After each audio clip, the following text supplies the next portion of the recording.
But you know, if you talk all the time, you'll never hear what anybody else has to say. And therefore all you'll have to talk about is your own conversation. The same is true for people who think all the time. That means, when I use the word think, talking to yourself, subvocal conversation, the constant chit-chat of symbols and images and talk and words inside your skull. Now, if you do that all the time, you'll find that you've nothing to think about except thinking. And just as you have to stop talking to hear what others have to say, you have to stop thinking to find out what life is about. Welcome back to Still Point. We're glad to be with you for another session. We're here today with Francis, as always, and a dear friend, Johnathan Bi, a public intellectual and an entrepreneur, and a man that we're going to get to unfold a little bit more for you guys to learn about his journey. So I've known Johnathan for many years. Almost a decade. Yes. Our romance began when I got a message on Twitter from an undergrad at Columbia who thought my blog posts were totally bonkers and wild and thought I might just be crazy and wanted to interview me. And so he's interviewed me not just then, but over the years, and seen my evolution in different chapters in my life. And this is my chance to turn the tables, because I've been observing the evolution in his life, and it's remarkable. And I think Johnathan is a rare gem. And here's why. Very few people that I've ever met are so deeply curious and follow their curiosity and build their entire career around their curiosity. So Johnathan, why don't you briefly describe what you're doing now with your podcast, with your interviews, and then I want to back out into why you decided to build a career around this. Yeah, so thanks for having me. Right now, I'm making interviews and lectures on the great books. We're starting with the Western canon. Very soon, we're going to get into the world's great religious traditions as well. And then doing some interviews and lectures on practical philosophy and AI, or an interview that we did, philosophy and entrepreneurship. Yeah, that's pretty much it. It's not more than that. I wake up, I read, I talk to some smart people, I go to bed. It's a good life. I love the simplicity, but also the profundity. So most people are not familiar with the term the great books. Yeah. And to me, it's one of the most formative and important frameworks I have. I did a 5-year course in the great books from the age of 12 to 17. Mm-hmm. And I basically never stopped reading the great books after that. It became basically the way I understand the world is through the great books. So for someone who's never heard of the great books before, how do you explain it? Why is it worth studying? Why does it matter? Why are you building your whole life around it? Every few hundred years, there's one book that matters. Yes. Sometimes not even one book that matters. I'm being somewhat jestful. Maybe once a century, there's a book that matters. And this is a book that I would say, more importantly than the answers it provides, it asks fundamentally new questions that makes the subsequent era that it influences think in its own mode. And so the way I think about it, I come from a CS and math background, is like it is the source code of reality. And so, if we're building a silly consumer app, then we can just stick, maybe no code, vibe coding is enough these days. If we're building something, a little bit more optimization, maybe we need to do Java, C#, right, if we're building a game with Unity. But if we wanted to build the latest cutting edge hardware, we're gonna have to go down to the source code and probably write something from bottom up. And that's how I think the relationship of everyday ideas with the great books is. That the great books are the source code of that deeper understanding of the concepts that we use day to day. So, okay, why is that important now, and why is that always important? It's important now because the world is fundamentally changing in such a drastic way. For example, this idea of originality. What does that mean in the AI age? Okay, what is original, what is not original? Before, we can use originality, we can use the vibe coding and just use it as a concept and not have it confuse us. But now we need to go get down to the source code, right? Now we need to figure out what we've always meant by this word, what are the different ways this word has been used, why this word has been so used and prized. That's one example, of course. And so given the extraordinary changes of the world, we need fundamentally new concepts to think about it. And so going back to the great books, what is often called the great conversation, because they're all speaking with each other in some sense, is funnily enough a way to prepare for the future for me. Yeah. It's almost like playing classical music at a rock concert or something. Like most people on Instagram, on TikTok, most people who are reading the news every day, they're going to struggle to understand why Plato and Socrates matter. Like, is Heraclitus cool? No, people don't even know who's Heraclitus. Like, it doesn't really matter. Why does it matter? And so, given that gap is so large, how do we begin to cross it? And by the way, obviously, we're on the same team here. Like, for me, the separation between in a world in which everything's changing, all that's noise, and so all the signal is in what's not changing. Although it seems like the future is going to be very different than the past, I predict that, like, the fundamental nature of reality, the fundamental nature of individual beings, of egos, there are things that will be persistent and consistent. So the durability of wisdom seems to me like the best investment you can make. But it's weirdly, I wouldn't even say not only not sexy, it's almost an alien. There's two things. One, it could be like old and tired and sort of like maybe Shakespeare has that reputation. Like, there's a lot of dust on the Shakespeare books on the shelf, so you like clean the dust and like open it up and crack it open and you sort of read it, and it's this weird old English and it sounds kind of funny, and maybe Jane Austen is like that. Victorian England. Oh man, we've seen a good Hollywood remake. Who cares? So maybe it's not sexy, but really alien is how I would describe the really old books, like the first line of the Tao Te Ching, Dao Ke Dao, Fei Chang Dao. The Tao that can be told is not the eternal Tao. That's more like an alien just spoke. And I've never written, in everything I've ever written, I've never written a single sentence as profound as that sentence. That sentence, as you say, is like source code. After I understood what that sentence meant, my entire psyche was remade. It's more like an alien invasion. So how do we explain to the audience on Instagram who are these? What is this alien invasion? Like, why is it not only sexy, but why is it the most important thing? Yeah. So there's one core philosophy behind. We talked about what the great books is. Now we're talking about how I've gone about in the last year, and I've been lucky to have a great audience already, 700,000 subscribers across platforms in the first year. And the core philosophy 700,000. Yeah, across platforms. That's a meaningful follower count. Yeah. Even for TikTok dancing accounts, right? But certainly for like 2-hour-long philosophy debates with top academics. And the underlying philosophy is the profound idea of clickbait. Okay. And clickbait is how I think about structuring all of my content. I'm being somewhat facetious here, obviously. But what do I mean by that? Well, one thing I do mean is tactically, for example, testing out a lot of thumbnails, A/B testing, doing all the things we startup operators know how to do with like the title, the hook. But what is clickbait is that it invites you into something that you don't know you wanted.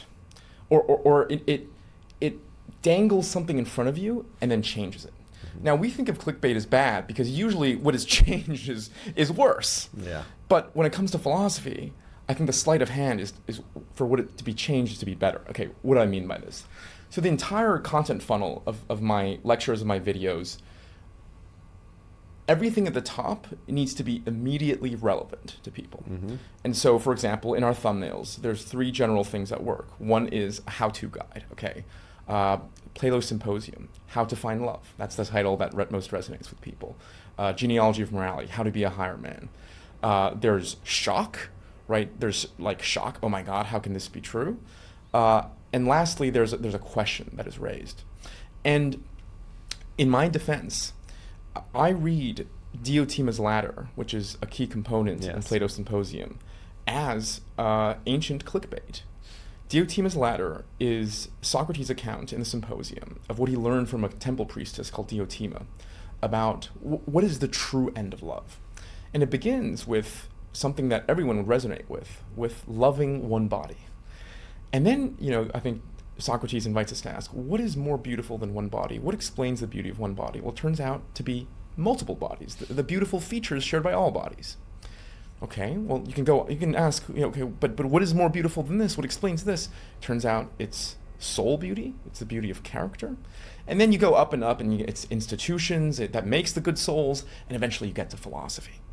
Diotima's ladder is, that's the less clickbaity version of saying clickbait, I suppose, is how I think about distributing all of this content. Yeah. You have to meet people where they are, and then slowly bring them up.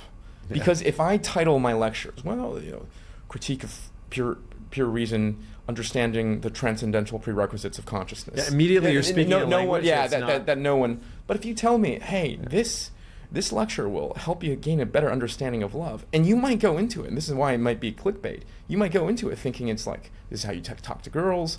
Maybe there's some of that, but then it's to tell you, no, there is greater beauty in this world, and what you want in love can actually be better satisfied with these other means. And so Socrates and Plato obviously is actually quite against sex. I would say there's at least as strict as the Catholics in terms of the ideal. And that's the place you kind of end up as. And so that's been the general strategy of, on one hand, not diluting the ideas themselves. The end goal is still, right? Because one thing you could do is you could make these ideas so trivial in 5-minute TikTok videos that they're completely bastardized. But if you want that to spread, you have to design essentially a top of funnel that's going to speak with a lot of people, and then gradually lead people to that. And that is the art that you've perfected, which is you're not watering it down. There's like nuclear power in these books and these teachings, but it's often so hidden and it's so inaccessible to people that it would seem like the clickbait is pandering. You're diluting it.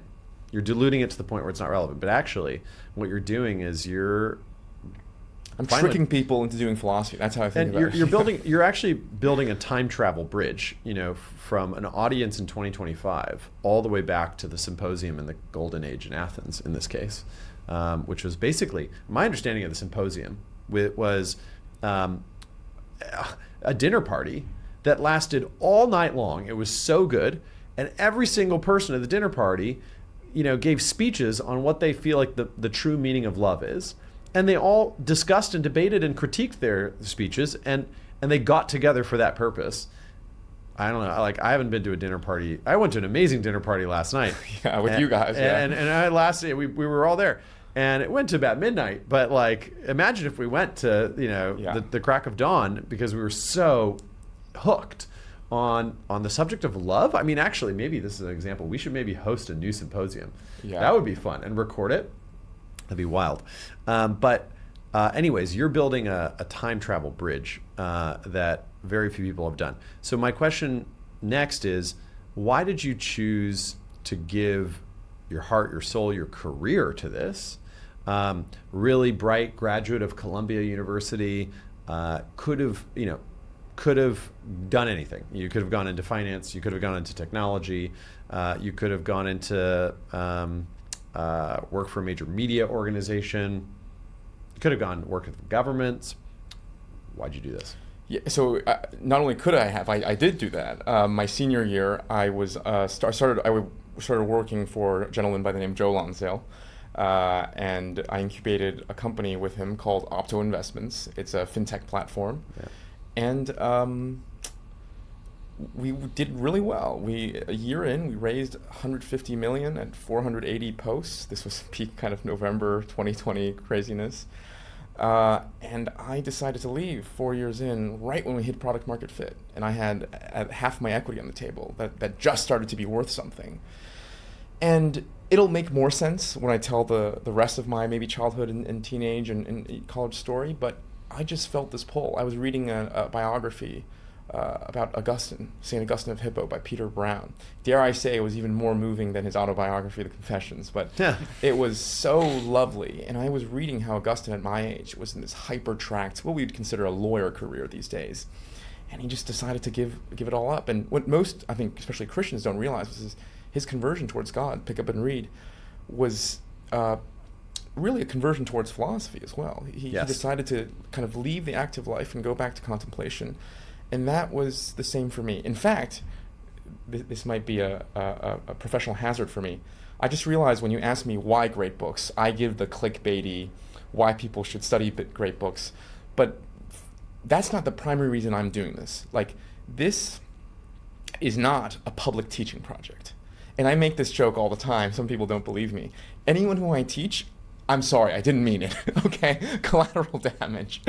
This is a purely a selfish learning project, and I need to find a way to sustain my learning in the best way. I need an excuse to invite the great mystics, the great philosophers of our age to speak with me, to get 3 hours of their time, and this is simply the best learning vehicle to do that. Now, I do think that because of that, actually, because it's not meant to teach, because I'm really inviting people along my own quest for wisdom, and we can discuss what that means, I think paradoxically it does make it the best teaching project. Because, especially in the age of AI, you can know what the symposium says, but what's really important, I think, is to have a mimetic model of someone who's just really engaging with this. And so I gave up what I considered to be life-changing money in order to do this thing, which consistently loses money year after year after year because of the amount of effort we put into the production and everything, because I just loved it. I could, here I stand, I could do no other. And quoting Martin Luther there, by the way. And a professional hazard. But the amazing thing, the miraculous thing, the great thing is that even a year into this, because of that success, I already have even money-making opportunities that I think were better than if I just stayed, namely building a new academy for philosopher builders with our mutual friend Brendan, Cosmos, which we can talk about later. Yeah. Yes. So let's go back to Augustine. My understanding of Augustine is that he was an incredible player. He was a good-looking man. He was successful. Women loved him, and he loved women. And he began through philosophy to have his heart change and realize that maybe this is not where his ultimate fulfillment lies. And there's a prayer, a famous prayer, where he says, "Lord, make me chaste, but not yet." And then through some series of events, he finds himself sitting in a garden, reflecting on his life and how empty it is. And then he hears children next door singing, "Pick it up and read it," which is like not really a children's rhyme, but he heard it. And he runs indoors and he opens up the Bible, but where? Which, do we know what book? We do. I forget which one. I forget what he opens it up to. But it's something significant. Yeah. And whatever the verses were that he read instantly pierced his heart, and that was his conversion moment. And you can read about this in the Confessions of St. Augustine. It's an incredible book.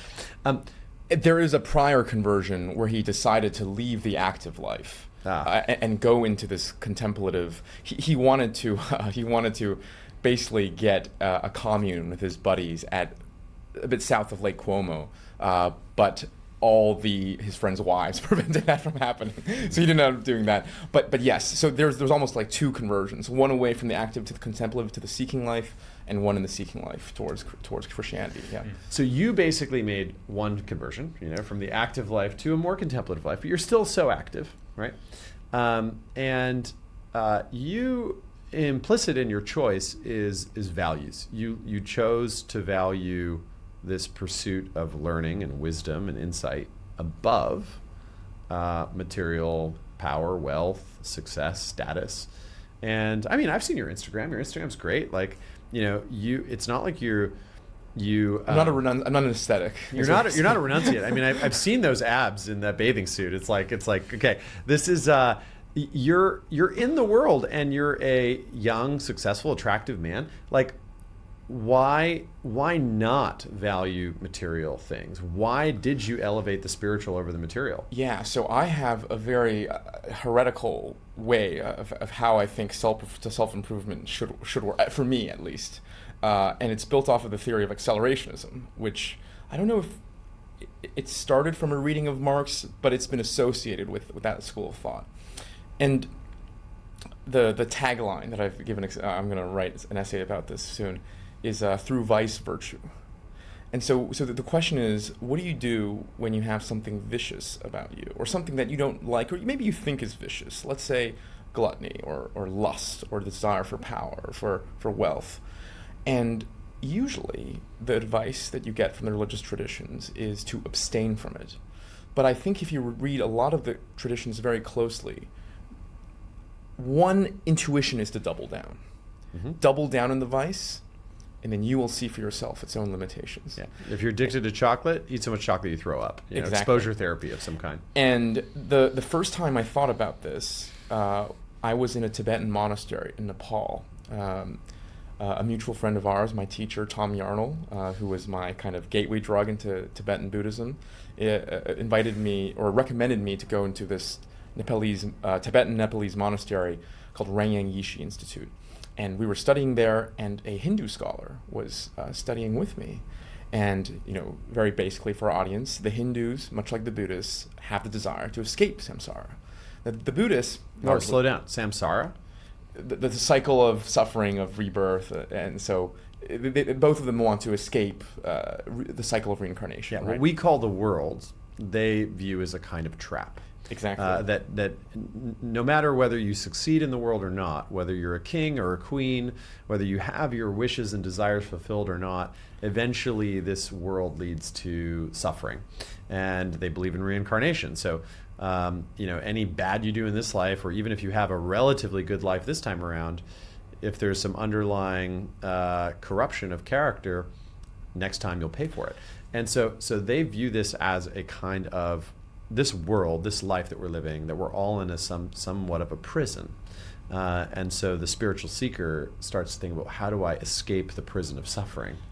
Yeah, exactly. So he's encountering this question. And so both of these schools, again, very loosely speaking, have this desire of escaping this cycle of reincarnation. Samsara, this the prison, cycle. Yeah. Now, the Buddhists, again, very generally and loosely speaking, do what you, especially the Theravadan Buddhists, they do what you think their natural response is, which is renounce, right? No pleasures, no sex, hole away in a monastery, meditate. But I was asking the Hindu scholar, why do you guys seem to do the opposite, right? You prescribe like all these different pleasures and these festivals. And what she told me is, there's the superficial reading, which is to say, life has its stages, right? The Hindus are very big on their stages. Eventually you become the ascetic, the meditator. But there's an esoteric reading, which is that all of these prescriptions are given to you like ironically, or given to you such that you will be tired of them. Like, oh, you like pleasure? Okay, here's like the greatest sex manual, right? Like known to man, or something like that. Yeah. And then you will see the limitations there. And that I found so compelling, because a lot of these Tibetan monasteries, their primary social function is actually as an orphanage. So unlike, let's say, an Orthodox Christian monastery, a lot of people who go there, it's not from a choice, they were just born into it. And when they tell me all life is suffering, that has a lot less oomph. I'm like, really? Do you really know that? Do you really know all life is suffering? And obviously they say, well, it's past lives and stuff like that. But then I started reading the different religious traditions, and I noticed this pattern popping up. For example, even in the Buddhist tradition, I don't think people make a big enough deal that Siddhartha was a prince before he renounced. Yes. He had like beautiful women, feasts all the time, every single luxury that he could get his hands on. And I do think it was part of that process that gave him the certainty to renounce. Another great example, and I'm kind of picking on the Buddhists here because they're the most extreme, right? They're the ones where you think surely renunciation would be the best path. One of my favorite Korean novels, The 9-Cloud Dream, is the story of a very accomplished Buddhist monk who's almost at enlightenment, but he can't really get there. And so his master puts him into a dream where he lives the most incredible worldly life, okay? He's a general, he has amazing lovers, and then he snaps him out, the great master snaps him out of the dream at the end, and he wakes up and he's ready. And so this is a long-winded way of answering that. That is the type of mode of ethical and spiritual progress I've gravitated towards, not just because it's more fun and it's more indulgent in some way. And by the way, I think there's, I'm developing a theory about when you can do this, when you can't do this. For example, if you're attached to gluttony for the pleasure, it's probably not a smart idea to double down. Whereas if you're attached to, okay, let's use lust. If you're attached to lust for the pleasure, probably not smart to double down. If you're attached to lust because of social reasons, because if you think being with an attractive woman or a man would give you a greater, let's say, social status, I think that is a good opportunity to double down, because that can be dissolved. That illusion, once you go in there, will be dissolved. Whereas the pleasure, you can just be on a hedonistic treadmill. And so all this is to say, and also I would only recommend this to people who are extremely competent, who can go through these stages very, very fast. So all this is to say, you can also just notice that you're never satisfied. Yeah. But the illusion is that somebody else is. Exactly. Somebody on Instagram, surely, with a better Instagram account with better stories. Yeah. I mean, that person seems like they're satisfied, but I'm not. But like, if I just around the corner, the girl in the red dress, slightly hotter girl, slightly hotter guy, the promotion, the vacation, just one more thing, and no, but usually no, you're actually just dissatisfied. And so this, for this to also work, you also need to be deeply reflective. I think there's also a lot of structural advantages of why this mode is to be preferred than the renunciant mode. One reason is because going through these things gives you a lot of advantages. Like going through my career phase, I met you through that whole phase. I met all these amazing people. I built a financial base that allows me to do what I'm doing now because of that. Another, and this is a big one, the renunciants, I find, often have some kind of Nietzschean resentment inbuilt into their system. They haven't actually gotten it out of their system. Exactly. And so the actually saying no to that stuff is actually a resentment of them still wanting it but not being able to have it. And so the rejection is actually stronger than it should be. And anyways, there's all these different reasons. But to answer your question, I simply lived through a lot of that. I accelerated through a lot of that. I was close friends with many billionaires and saw how they lived, and it was just an immediate thing. Like it wasn't like a difficult choice. It was literally like, here I stand, I can do no other. I'll give you another example. So this summer I did a trip around Europe, and me and my friends went to a lot of the hot places, right? Mykonos, Capri, Amalfi, south of France. And then we went to Mount Athos, which is this peninsula that has housed 20 or so Orthodox monasteries for the last basically millennia. And it was just obvious which one was more significant and which one was more important and which one was more nourishing. And so again, for a very specific type of person and for a very specific type of desire and vice, I would say that the accelerationist path is to be preferred than the renunciant path. Yeah. Krishna tells Arjuna in the Gita, it is better to do your dharma halfway well than to do somebody else's dharma 100% well. And obviously there's this question of what is this word dharma, but let's just translate it as your calling, your mission in life. So clearly at this juncture of your life, when you decided to exit your career in tech and build this podcast, basically, this learning platform, you were following some calling, some inner voice. You'd been led to that moment. Everything in your life had led up to that moment. So do you mind helping us understand, like really opening up the psyche and going back even to your childhood to give us a sense of that spiritual autobiography? Yeah, so I grew up in the most Western city in the world, Beijing. And that's a joke, obviously, I tell often. But that's true. If by Western, if by what you mean by Western is parts of the modern West. I think when people look at Beijing, when Westerners look at Beijing and China at large, all the parts that they find to be alien are actually hyper-Westernality rather than some kind of Orientalism. The way in which China has a materialist metaphysics, the way it has a very eschatological kind of sense of history, the high emphasis on technology and STEM over the humanities, I think these are distinct currents from the modern West, Europe, and Enlightenment that was transplanted and accelerated in China. And so that is reflective, for example, of the schooling system. The schooling system right now is off the Prussian system. And the Prussian system was to create these obedient factory workers, essentially, in the West. And in China, that's even more so.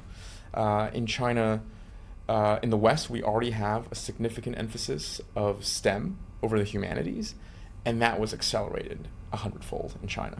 And so everyone who was halfway smart was basically pushed into doing competitive math.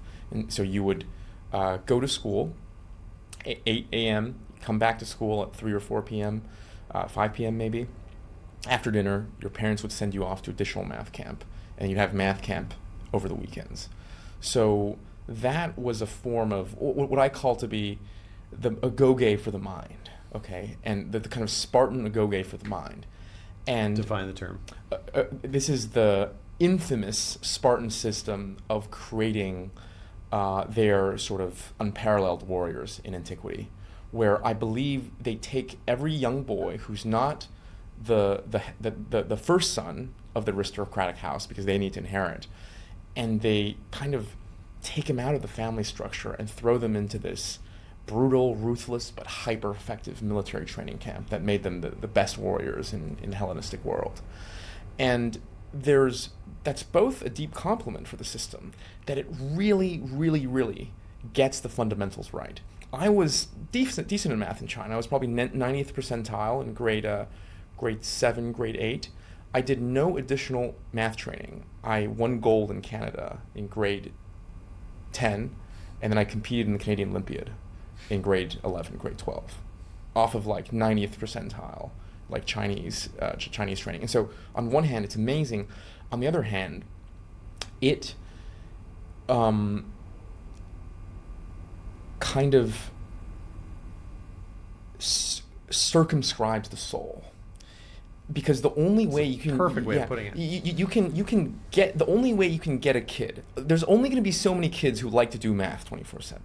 The only way you can get a kid to do math like that, like we did, is you tell them to stop listening to themselves and to listen to external sources, one of which is like punishment, shame, reward from the teachers, from the external environment. For example, every month we would have a grade-wide exam.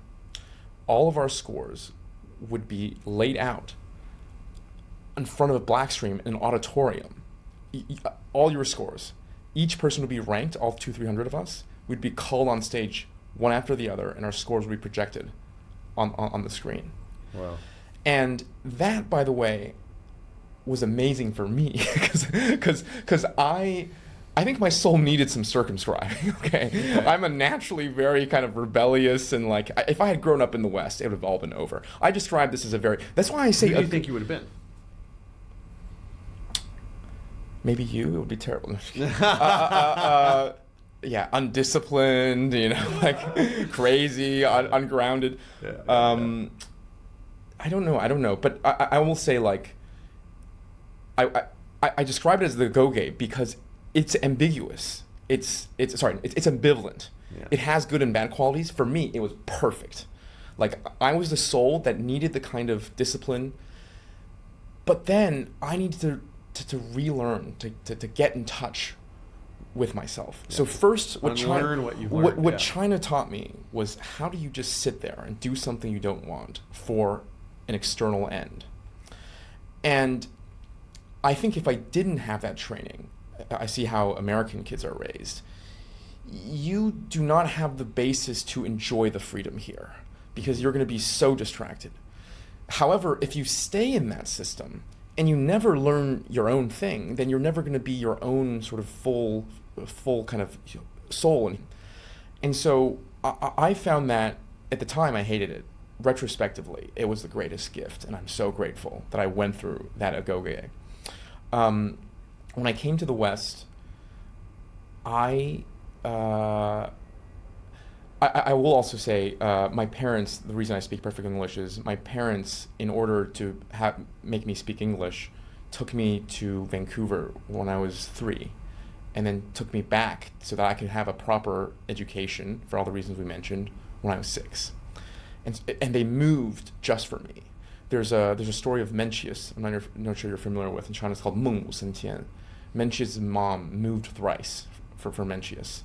Because first, they lived next to a butcher, and he started acting like a butcher, and then he moved again, she moved again, didn't work, and then they moved again, and finally Mencius, there was a scholar next door, and then it worked. And my parents were like that. They literally moved like across the ocean thrice. And the last time was, and our finances were already somewhat struggling at the time, but my dad took a large part of his retirement savings because he saw how bad I was struggling, like the soul was getting a bit too circumscribed in grade 7. He took me back to Vancouver, and he rented the cheapest apartment he could find in the richest neighborhood in all of Canada, because in Canada, as most places in the West, the goodness of the quality of the public schools is dependent on how rich the neighborhood is. And that was so moving to me that before I was kind of just like messing around. I got away by being clever, and I was like, okay, I need to make my parents proud. That was when it hit me. I need to get my shit together. So all of high school, I didn't party, I didn't drink, I just grinded on everything. I took 15 or 16 APs, and I just wanted to make sure that I got into a great school. And eventually I did, thankfully enough. Although I got rejected everywhere, and Columbia gave me a full ride, and their highest academic honor in the STEM school at the time, the Eggleston Scholar, which I'm extremely grateful for.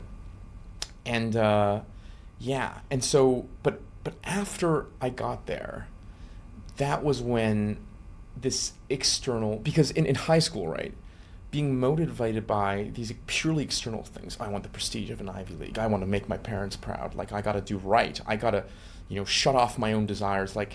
That worked. But I'm reading Machiavelli right now. Sorry, there's a lot of detours. I'm reading Machiavelli right now. And Machiavelli says, what separates the true greats from the merely good is that they can change the deepest parts of their personality relative to stage. And you must recognize this as a founder who's gone through so many stages. The same kind of behavior and even mentality and values you hold as an early stage founder, if you carry that out to a middle stage, That's right. If you carry that out to IPO, you're going to destroy the company. That's right. So you need to evolve in these fundamental ways. And so this external way of being pulled by things eventually broke down for me in my freshman spring. By the way, the I Ching, this is why they say the supreme virtue, the great man changes like a tiger. And the superior man changes like a leopard. They make it even more so. It's like the more dynamic you can be. They prize dynamism over everything. And of course, the I Ching is the book of changes, the ancient Chinese book of changes, where they wanted to understand the laws of change so that they could always adapt to whatever the situation required. Now, this can, result in a critique saying, well, are you schizo? If you're always so mutable, maybe you're a sociopath, maybe you're psycho. Shouldn't a person of integrity be unchanging? And I'm curious what you say to that. What is the truth of the matter? I think there's an easy out just to say no. I don't think. Well, it depends on how you change, right? Because this is a very interesting philosophical question, which is, how can you? I think this is actually.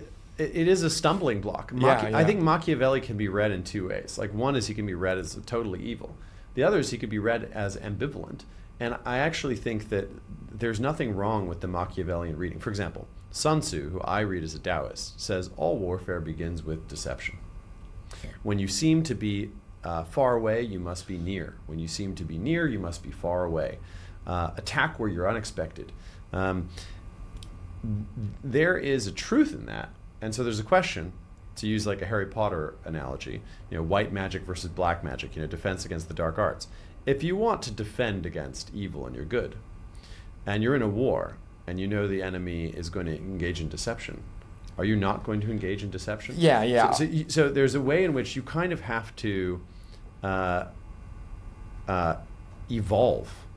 Totally. You can't be too simple and too innocent. You can't lose your inherent goodness either. Yeah, I totally stand by that. I'm just struggling, I'm struggling to think about what is consistent and what is changing. Maybe what's consistent is a desire for the good or something like that, right? It's a desire for like quality, for excellence, even though what you think to be good, the standards by that can change quite a bit. So for me, anyways, I was brought up in this, again, a go-gay, right? Like I still can be completely responsive to external things, completely shut myself off and be a robot, basically.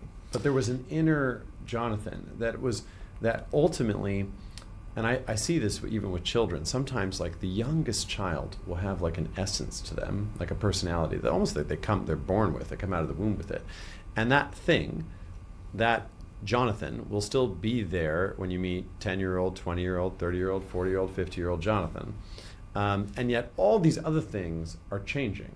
And so there is, even as the personality and the persona evolves almost shockingly chapter by chapter, and I agree with you, and I agree with Machiavelli, the true greats do change and evolve.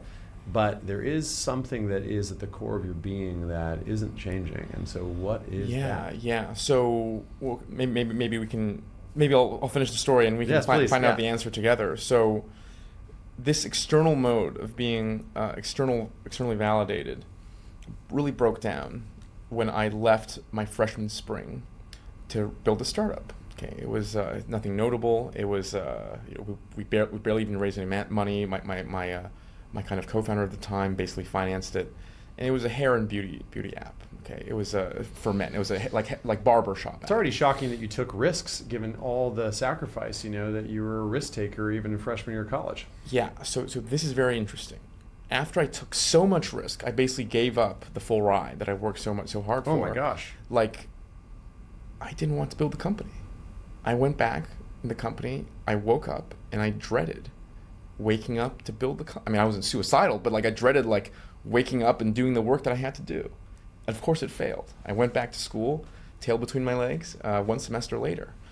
And that was such a shocking experience for me because it was unlike the other failures I had received before. For example, getting rejected at my dream school, Stanford at the time, because this was an internal failure. Precisely what you said. Why did you go through all of that only to not desire it? And this is when I realized this external mode of validation was breaking down. Because at the time I was really attracted to the persona of the founder. And I think Thiel, I'm interviewing him in a few weeks actually. Wow, congratulations. Yeah, did too good of a job, I think, to make the dropout attractive, right? Maybe in your time it was a bit too scary to be a dropout, but with the Thiel Fellowship, Zuckerberg, Gates, Jobs, like these like emphasize on these, it becomes too cool now. And now I think the issue is that too many people who shouldn't be starting companies are starting companies, certainly shouldn't be dropping out. And I was caught up in that. And what's even more interesting is that what appears to be a mark of my independence, right? I'm dropping out and breaking away, I'm not a sheep, was actually the most sheepish thing I could have done. Paradox. And yeah, it was very mimetic of you. Extremely mimetic. And so I tried every way I could. I realized, okay, the problem is in here. Okay, the problem's not out there. And so I tried every single way, meditation, therapy, of trying to resolve this. And nothing really worked except for philosophy. And this is when I started treating philosophy not as the source code for civilization as I first introduced it, but as a source code for myself, as a kind of ability, as a kind of way to understand my own API document. And I fell in love with two schools of thought. One is the French theologian, Catholic theologian, philosopher, René Girard, big ideas, mimesis, and how we imitate people, and negative mimesis, how we distance people for the sake of distancing, and the Tibetan Buddhists through our mutual friend Tommy Arnold. And both of them gave me a very different, but I think linking description of what had gone wrong. What had gone wrong was my own desires. Girard gives a social explanation for how that desire goes wrong, whereas the Buddhists give a phenomenological explanation. And so I actually have a book-length manuscript, it's on my website, about linking these two traditions, called Completing Girard. It's a play on words on his last book, Akave Clausewitz, Completing Clausewitz. Yeah, and so that's how I went from a STEM guy essentially to a humanities guy, because I never really cared about STEM. I still don't care about STEM. Like, I couldn't care less how cancer is solved as long as someone solves it, okay? But I realized that, and this is why I think philosophy is still so important to do, even in the AI age, because what AGI is, it could be interpreted as the end of techne, right? It's the end of all instrumental things. But philosophy, at the end of the day, is something I have to do. I have to make a decision on these core values, on the propositions that I think are true. And I basically realized that my study in math, and Plato recommends this as much in the Republic, so that future philosophers are first trained in math. I think it was on Aristotle or Plato's Academy that I read, let he who does not know geometry not enter in.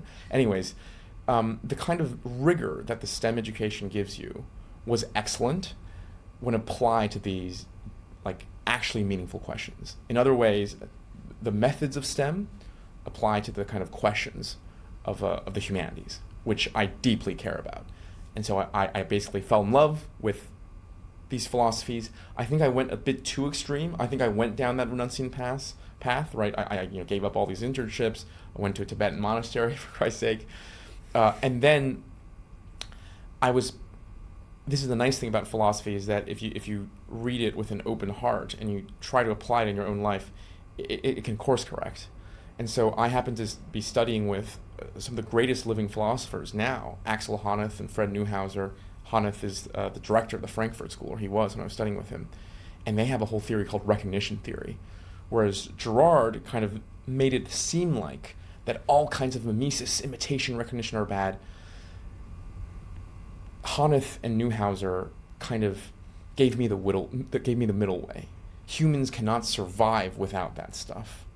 And so the question is not how do I get rid of recognition completely, it's what kind of recognition, in what way is good to receive.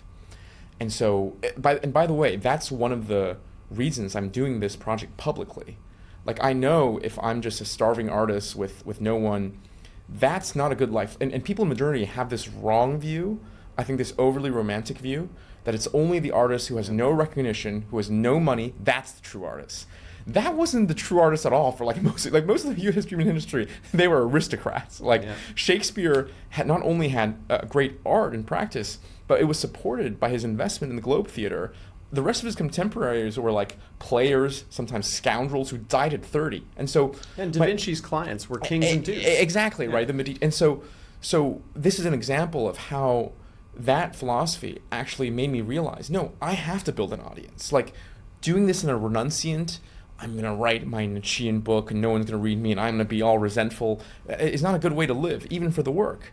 However, the other bad way to live is to start dancing on TikTok, because that's receiving the wrong kind of recognition, right? And so that was kind of my big revelation in college, and I'll pause there, yeah. That was incredible.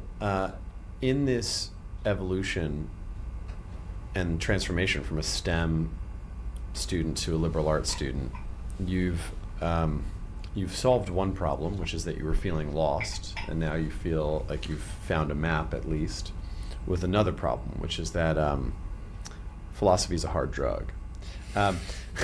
Philosophy philosophy can both solve problems and create problems that then, of course, it has solutions to, which then it also then unwinds. There's a way in which it makes everything quite slippery. You realize something isn't true, and you replace this falseness with something that is seemingly true, but then you realize after a while that this isn't true either, And then once you've done this enough times, you actually get good at like breaking arguments. Once you've replaced a thesis with a counter-thesis, and a counter-thesis with a synthesis, and a synthesis with a counter-synthesis, and a counter-synthesis with you've just done the Hegelian dialectic enough times, the whole thing becomes quite slippery. And you start to wonder, what is real? Like, is there anything solid I can hold on to? And also, how should I then live, right? Did you ever spiral into an existential crisis? I mean, normal people have midlife crises. Philosophers have a crisis every day. I mean, it's like they live life in a crisis. I actually heard that as a definition of a saint. A saint lives in perpetual crisis. So how did you have a crisis at some point after that, after college? Yeah, I would say so. But for me, and I debate with one of my best friends all the time, for me, philosophy has never been the reason for the crisis. It's always been the mitigant for the crisis, right? The first crisis was because of the way that I was educated. That mode of thinking, I needed to evolve from that mode of thinking. And philosophy gave me the path of, like, this is what you need to be. The second crisis, I would say, I'll have to tell the story of why I decided to start the company with Lonsdale. It's quite a short one, which is, at the time I realized philosophy was something I wanted to do probably for the rest of my life, but I didn't want to go into the academy for multiple reasons. But the quick summary I can give is it felt like Goldman Sachs for books, in the sense that it's become so professionalized that there's a Latin adage, corruptio optimi pessima. The corruption of the best is the worst, and that feels like prostituting out a true love. And I said, like, I like philosophy too much to make of it a profession, because that's what it is these days. The job market is so competitive that people are often funneled to like topics they don't really care about, in a way like amongst like peers they don't enjoy, to get jobs that even the most prestigious ones do not pay well at all, and they end up becoming super resentful and all that stuff. And I realized I wanted to do this, but I needed to do this engage with it in my own terms. But I didn't know how. But then, and this goes back to our like Shakespeare discussion, I know I needed some kind of financial basis to do it. So fortunately, I had the skills of an entrepreneur, and the quickest way to like be financially secure is to build a company. So it's through very, very like non-romantic, like, hey, which is very different from the first company I built, right? The first company I built had all these like romantic conceptions, I'm gonna change the world, and that was not like a genuine fad, desire. it was an identity, yeah. Yeah. Whereas hey, I just need money, that was the genuine desire. And again, there's nothing wrong with that desire, insofar as you think it's genuine and it ladders up into a life. And so throughout that entire process, I was building the company with Lonsdale, I always had the idea that, one day I'm gonna be financially secure and jump back to doing full time. I just didn't realize it would have come so soon, given that I had started a lecture series on René Girard that was an extremely popular hit, whereas I thought it would be 10 other nerds like myself who would watch it. And I realized that the audio and video medium, is a way that can satisfy my own intellectual rigor and curiosity while still being able to be spread. The written word, the way I like to write, no one wants to read because it's a very kind of analytic way. However, if you take the best kind of Ivy League lectures, and this is kind of Jordan Peterson's success and others as well, a lot of people are going to want to listen to that because the spoken word is meant to be listened to. And yes. This is a realization I've had as well. I mean, this is part of the reason why the great books are largely unread, because the most beautiful expressions of truth, like Heraclitus's line, "Yet all things follow from the logos." I mean, to me, this is like poetry and beauty, but like it's too big of it doesn't make sense without all this commentary and all this explanation, which is actually best done in a conversation like this, or in a lecture, in a conversation.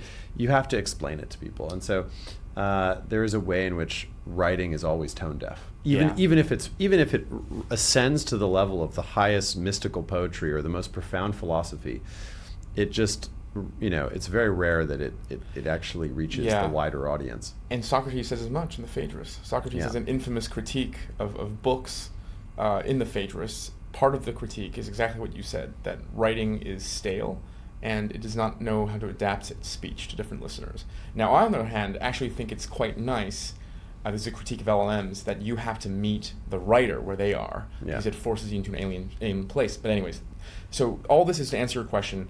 The second big crisis I had, the first big crisis was like external validation and stuff, and philosophy gave me a super compelling answer. Like, by the way, this is something I totally disagree with a lot of people on, who says, there's no answers to these philosophical questions. No, I think there is a clear answer if you just number one, if you're genuine, if you actually apply these things to your life and you're reflective.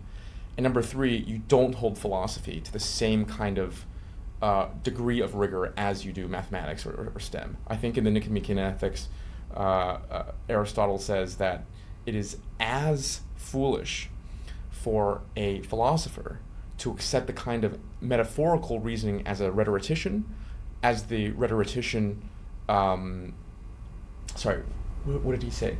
He said, it's as foolish for the philosopher to accept, to demand the kind of mathematical rigor in his proofs as the anyways.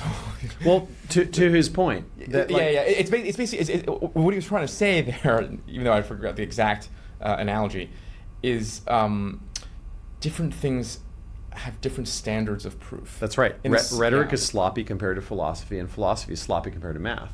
But that doesn't actually mean that that correct level of fuzziness is not appropriate to those disciplines. Exactly. That's what I was trying to say. And so and actually, there's one of the Socratic dialogues, the Gorgias dialogue, is basically about that. Socrates the philosopher versus Gorgias the rhetorician, and the philosopher dominates the rhetorician in this. But the debate is actually one of values. The rhetorician is interested in power. How do I persuade people? I'm a marketer, I'm an entrepreneur, or whatever, I'm a politician. And the philosopher is interested in seeking the truth. In your seeking of the truth, at some point, you realize that philosophy, to some degree, is religious. Philosophia, love of wisdom. Sophia is the name of Athena.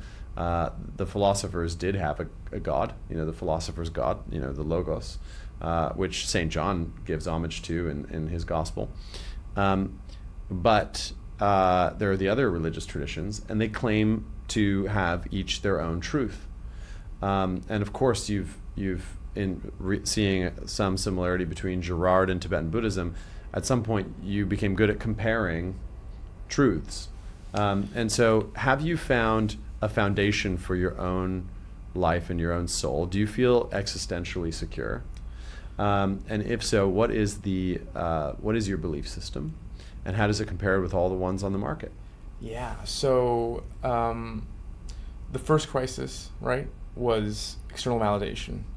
The second crisis, I think, was an extension of that. So maybe it's crisis 1.2, and that's basically reading Augustine and deciding to do this full time. Now we need to talk about the current crisis. And maybe this is one that has been induced by thinking, because I feel very happy. I feel very secure in this life, in this world. I feel like I have a pretty good handle on things. Even in a worldly sense. In the worldly sense, yeah. But okay, in a worldly sense, but not in a materialist sense. I.e., if we just poof out of existence here, I think I'd be able to live quite a happy life. Even if tragedy struck, I know which pages of the Stoics to consult and stuff like that. Now, this is another thread of me moving away from STEM. I've had a series of things that have pushed me away, more and more away from the scientific materialist view, the naive materialist view, and more to the religious view. And I'll describe what they are. The first is, again, going very deep on the science. Like you learn about things like dark matter. Okay, that's just what we name gravitational things that we can't account for. We call it dark matter. And when you talk to the leading scientists, they're actually quite modest about what science can know about its limitations. But then you have this army of what I like to call the church of science. Yeah, secular materialists. Materialists that are waving their own religion. That's number one. Number two is... It's ironic how undisciplined they actually are. Exactly, It's so quite hypocritical. And number one is investigating science. Number two is understanding the paradigm, the intellectual historical paradigm shift of science, and how they went from Galileo saying, hey, let's look at empirical stuff, let's test stuff, let's reason it through, to, again, like a church of science. Like, if you talk to people about anything miraculous, they will just dismiss it outright as like an axiom. And so understanding how science itself became the new dogma, then that intellectual shift, that was another push away. But, and this is the third thing, there are also things that, again, on science's own grounds, and I study with Hegelians, all this is imminent to science. On science's own grounds, you can already have, let's call it proof, or given what we said about the fuzziness of different domains, pretty good indication that there's more. That my current view is that consciousness is not reducible to matter. It's like something like above it, and I'll give you a few examples. Number one is Carlos Ayer's book that I did an interview on. He wrote he's one of the best historians in the world, tenured at Yale. He wrote a book defending levitation in 18th century, 17th century Catholic Europe. The book is called They Flew. The existence of miracles in general, not just levitation. Yeah, bilocation, all that stuff. Number two, Taylor, Pennsylvania. I saw with my own eyes a miracle icon. I think 80% it's not fraud. It's a icon yay big of the Virgin Mary, exudes oil infinitely. You can go see it. It's 2.5 hours from here. Number three, there was a Princeton project called Global Consciousness. I believe it shut down about 10, 15 years ago, and they basically showed how simply, like, untrained practitioners can use their mind to manipulate, I think, the emission of certain particles. The effect was very slight, but it was statistically significant. How about trained practitioners? Well, these are untrained, right?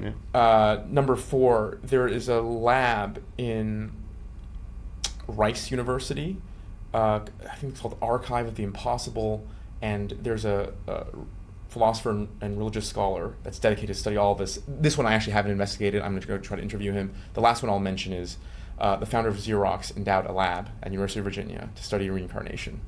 And over the past 50 or so years, he found, I think, hundreds, if not thousands of cases of children who grew up in non-reincarnating cultures, so like in the West, the reincarnation was not dominant, able to recall very specific facts of a previous life, extremely specific facts. The facts were validated not by the families, but by themselves. Not by the families, but by the researchers. And most importantly, because then you could say, oh, it might be bilocation or other kinds of omniscience, they have birthmarks that matches the often violent death wounds of the person they claim they were reincarnated from. And so, like, again, all of this, the Rice lab I have not investigated, is on science's own grounds. There's nothing revelation, there's no, this is empiricism, historiography.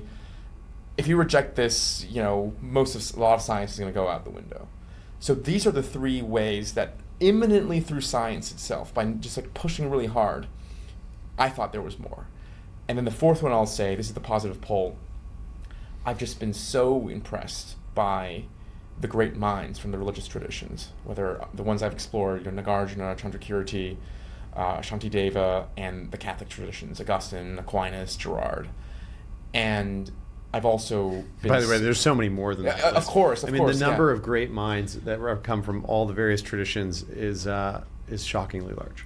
And speaking with the practitioners, as I have, going to these monasteries, Tibetan, Orthodox, and just seeing that they're onto something. That's what I'll claim now. They're onto something.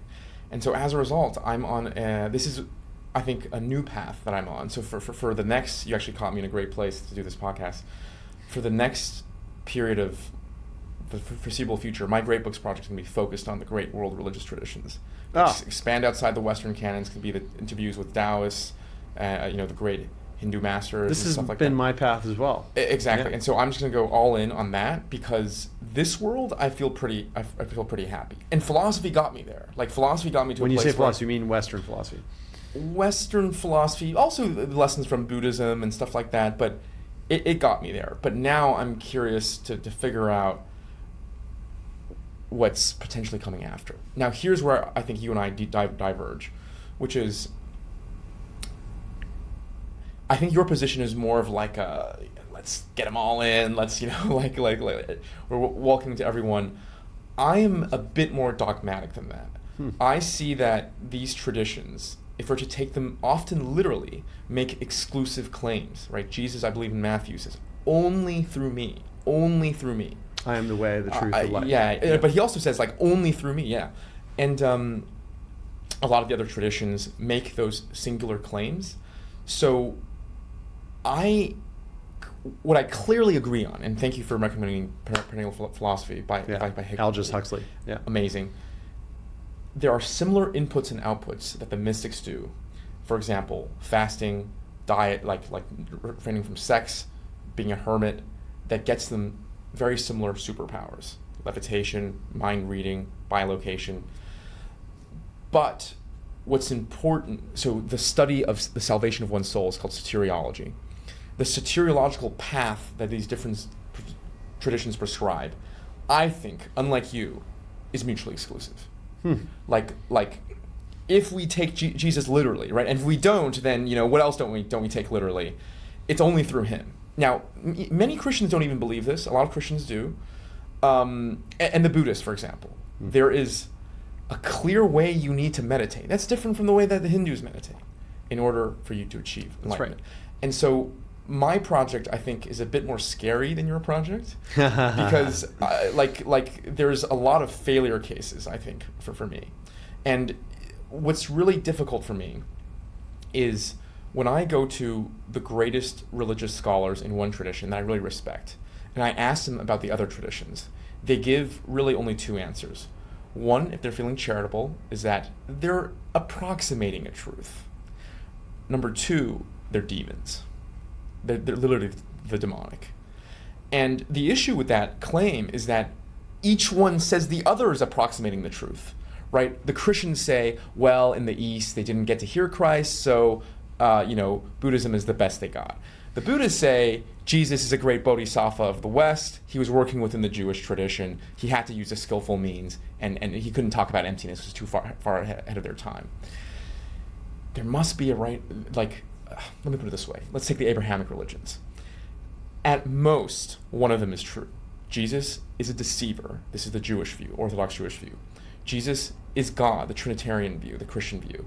Jesus is merely a prophet. This is the Muslim view. At most, one of them is true, right? And so, however, I do think that one can go in, and my project, I think, is a bit different from yours, is I want to figure out which one I think is most likely to be true. And I'm not naive to think that reading or even travel or even experience is going to get me there. There's also a spiritual opening up, relating to the heart. But it's not only that. I think it's a New Age fallacy to think that, if I feel a connection with Mother Mary, then maybe, because number one, everyone has that connection, right? The Muslims have that as well. Number two, the traditions themselves claim that the devil often disguises himself as the good in order to trick you. Mm-hmm. So what I'm trying to do now in the next foreseeable future is to push on all these domains. I'm going to travel. I'm going to interview these great mystics and scholars. I'm going to practice in a way that I can, and try to get a better understanding of things. And I think progress can be made in the same way that in philosophy I think progress can be made. I think that, for example, after investigating Stoicism for a better part of a year, that wherever Stoicism disagrees with Aristotle on its ethics, it's wrong. I'm pretty confident in that. And I think one can get to a similar place with religion as well. Like some religions, voodoo paganism, okay, probably, right? And so that's where I'm at right now. Blessings on your project. I think seek the truth, and the truth will set you free. Yeah. So I think that you are truth seeking, which is the most exciting thing about the Odyssey you're on. To take an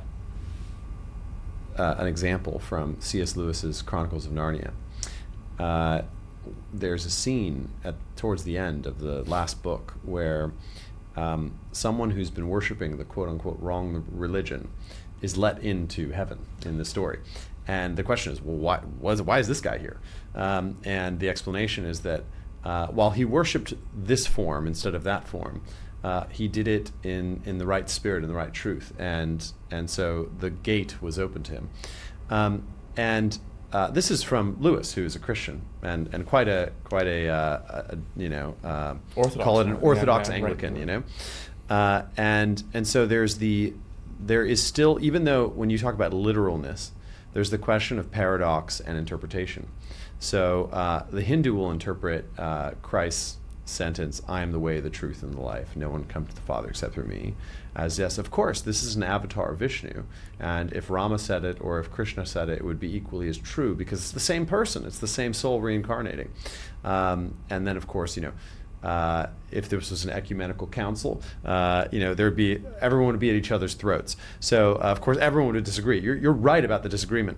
When I think about the disagreement, though, you're familiar with the Tower of Babel, the Curse of Babel, which is a story in the book of Genesis of how God saw that humanity was becoming too powerful, and so He made them all speak different languages and misunderstand each other, so they couldn't understand. And there is a way, a mode of mind, which we might call reason. And if you apply reason with a hard edge, sort of like Aristotle was saying, of how the modes of reasoning and rhetoric, philosophy and mathematics are just so different. If you apply a hard edge reason to analyze the religious traditions, you will find nothing but differences. But if you take the approach that Huxley took in perennial philosophy, the underlying wisdoms and truths are just going to really, the truth rises to the surface in this incredible way. And so I'm very curious. I mean, I think this is going to be a long-term multi-podcast conversation we'll have as you go on your journey and I'm on my journey and we come back to it, because these are the conversations worth having. To close, I think I'd like to go back to the person who may be listening, may have gotten this far, and is still wondering whether these books are worth reading, these debates are worth having.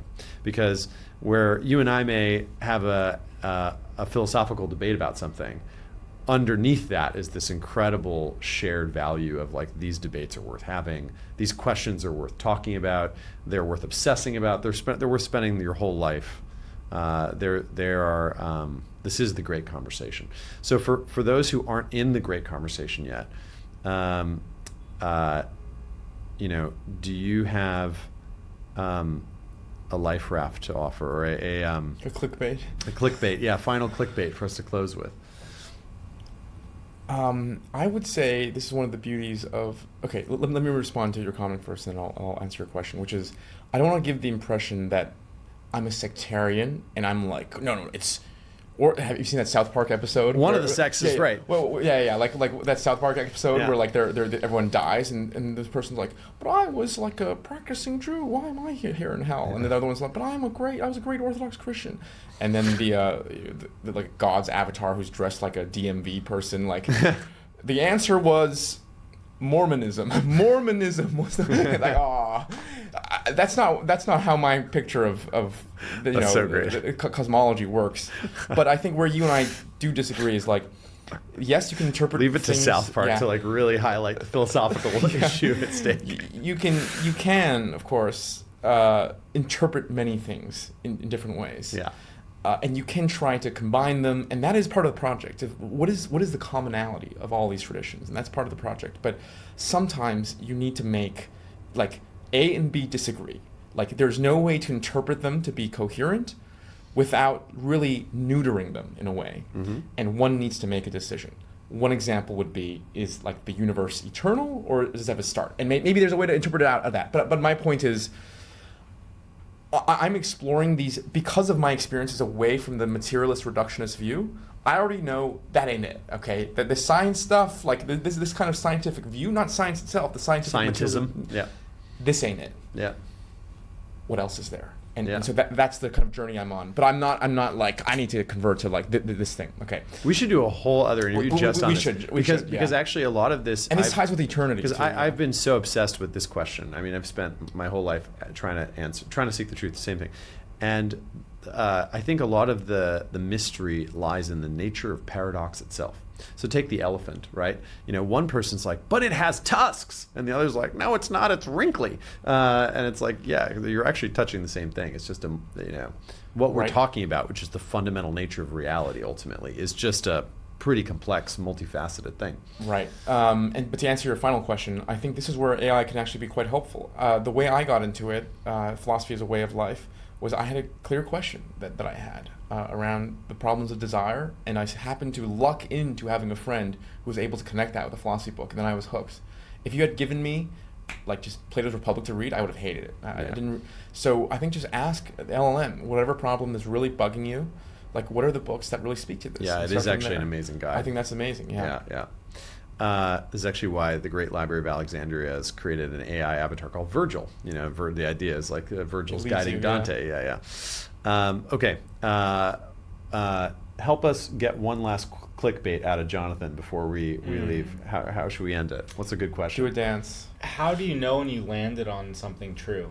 What does it feel like in your body? What help us understand when we know we found something meaningful? Great question. So, given the quote that I failed to recall, which I think it's as foolish as a rhetorician to elevate his craft to the height of the mathematician as a philosopher to be satisfied by the metaphorical uses of the rhetorician.